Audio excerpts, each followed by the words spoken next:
হায়াত মউতের মালিক আল্লাহ। ইন্নাল মুসলিমিনা ওয়াল মুসলিমাতি ওয়াল মুমিনিনা ওয়াল মুমিনাতি ওয়াল কানিতিনা ওয়াল কানিতাতি ওয়াস সাদিকিনা ওয়াস সাদিকাতি ওয়াস সাবিরিনা ওয়াস সাবিরাতি ওয়াল খাশিঈনা ওয়াল খাশিআতি ওয়াল মুতাসাদ্দিকিন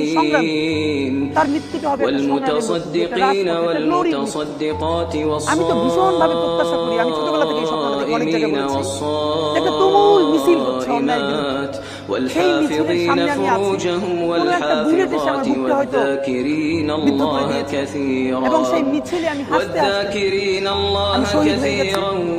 এবং সবাই যখন মৃত্যুকে ভীষণ ভয় পায়, আমি তখন হাসতে হাসতে আল্লাহর কাছে ভীষণ সন্তুষ্টি নিয়ে বলতে চাই যে আমি একটা ন্যূনতম ওই জীবনটা লিড করতে পারলাম, যাতে একটা ইনসাফের হাসি নিয়ে আমি আমার আল্লাহর কাছে পৌঁছতে চাই। সুতরাং আগামী 50 বছর বাঁচলাম, কোনো ইম্প্যাক্ট তৈরি হলো না আমারে দিয়ে, দেশের জন্য, রাষ্ট্রের জন্য, উম্মার জন্য, জাতির জন্য। কিন্তু আমি ধরেন 5 বছর বাঁচলাম, সেটার মধ্য দিয়ে যদি আগামী 50 বছরের ইম্প্যাক্ট তৈরি হয়, তাহলে অনেকদিন বেঁচে থাকায় কি সাফল্যের বলেন? শহীদ প্রেসিডেন্ট জিয়াউর রহমান কয়টা দিন বেঁচেছেন, কিন্তু ভাবেন আজকে পর্যন্ত উনি আমার অনুপ্রেরণা। হাঁটতে হাঁটতে আমার পা ফুলে যায়। আমি আমার টিম সেদিনকে